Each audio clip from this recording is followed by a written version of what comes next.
Welcome back, everyone, to the State of the Nation with the budget 2025 clearing the final hurdle and now transforming itself as a working blueprint of Sri Lanka's economy. Let's get more reactions to that story. For that, let's go to Global Business Cycle Economist, Dr. Kenneth De Zilwa. Thank you very much, Doctor. Good to see you always. Now, first of all, just give us your take on this budget, and is it in the right direction? I mean, the budget seems to have two significant components, which I think I've spoken about before also. One is that the government is trying to fit a framework within the IMF overall governing doctrine, which is going to be extremely challenging, as I mentioned a couple of times on your program, Mahieash. So looking at the budget from a very objective point of view, some of it is really encouraging, while there are significant challenges and headwinds in terms of how we're going to get about implementing this budget. Those are some of the concerns. In fact, for example, if you look at the revenue numbers, they are looking at increase in revenue from about 13.5 to 15.2, which is going to be extremely challenging and painful for an economy that is already tottering. So in whichever shape or form you look at it, those revenue numbers are technically unrealistic to be achieved in this kind of economic downturn, and it'll only entail more pain to the business community and to the individuals who are already living on from paycheck to paycheck and are living on a very frugal means. So the revenue numbers are, really concerning. Having said that, the budget deficit also is projected to reach 6.7, almost 7%. These are projected numbers. Eventuality would be far greater, I would expect. So with that kind of backdrop, I want to remain relatively optimistic, but I feel there are significant challenges, as I said. So that's a cautious side of it. The positive side of it is the government is really trying to bring about a manufacturing and a production economy. And to do that, they are also pushing a reform structure in terms of the banking and finance sector by looking at a longer-term credit availability. Now, to do that, they are proposing a development bank, but the details of those development banks and etc. have not been fleshed out to be in a very clear sense. So we are hopeful that will transpire as we go forward into the new fiscal year. That would be a key component in terms of how we resolve the economic crisis and reverse some of these issues that we have faced.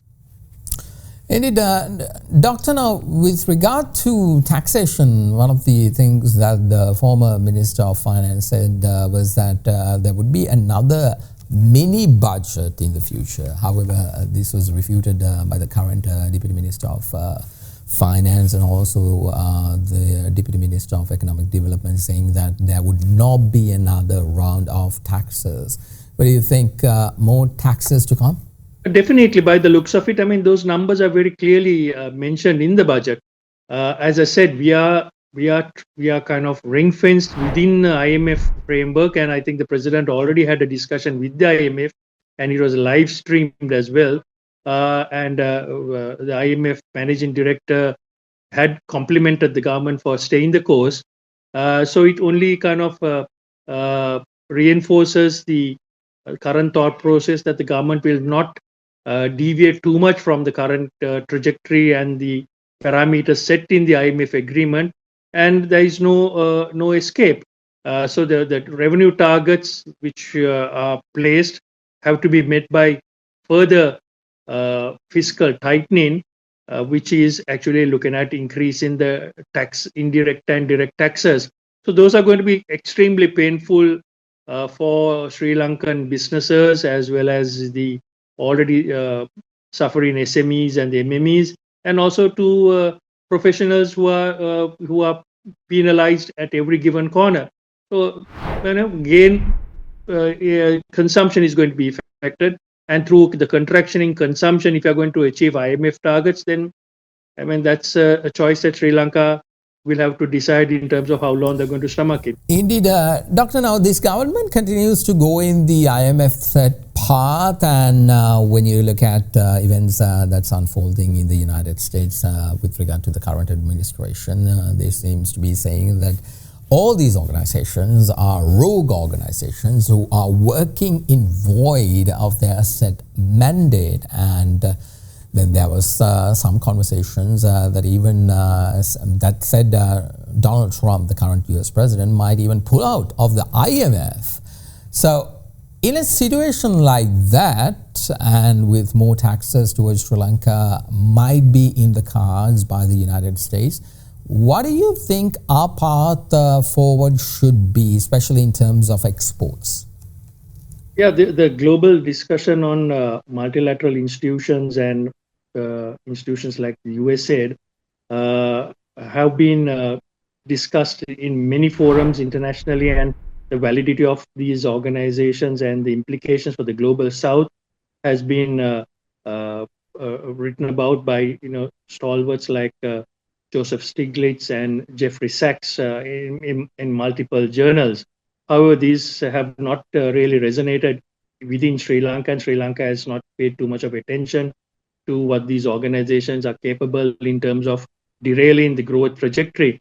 Sri Lanka has had 17 IMF programs, and it shows that going to the same so-called physician 17 times with hardly any results. We seem to be quite happy to go down that path. Now, in terms of the overall taxation, that's one of the biggest mandates that the IMF kind of pushes. They want to have smaller governments, and therefore you kind of shrink government and government's operations and their mandate within the public domain. So that's one aspect. And secondly, they repeal all incentives given to industries and SMEs and MMEs. So it'll be really challenging for Sri Lanka to reach some of its so-called capital formation targets, FDI targets, with these types of incentives being repealed. There is talk that the Strategic Development Act, which was enacted for the port city investments, will be repealed. It has been put forward as part of the IMF agenda and program, which in fact the previous government and this government have both signed off on. So these types of activity-based deliverables have to be met by the government because they have signed off on it for the particular tranches to be released. So it shows that we are moving into very dangerous and really scary territory, and there is no escaping more taxes, as we are seeing it's been highlighted in the budget as well, Mahieash. Indeed. So let's wait and see. Always good to speak to you, Dr. Global Business Cycle Economist, Dr. Kenneth De Zilwa. Appreciate it. Thank you very much. Pleasure, Mahieash.